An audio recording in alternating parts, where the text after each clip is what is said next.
Welcome to BuyUcoin How To series. Today we will talk about enabling 2FA.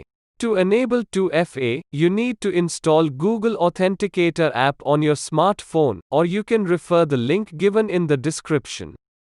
Once you have downloaded the app, you need to click on the security. Now enable the Google two-step verification option. When you scroll down, you will see a QR code which you need to scan using your Google Authenticator app, and then you have to enter the 2FA code generated after scanning the QR code into the input box given below the QR code, and press submit.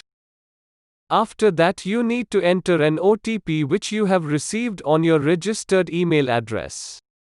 Now enter that OTP here and click on submit. Now you will be redirected to the two-step verification screen. Now enter 2FA code. You have successfully enabled your 2FA. Hope you liked the video. Subscribe BuyUcoin channel and check other how-to tutorials.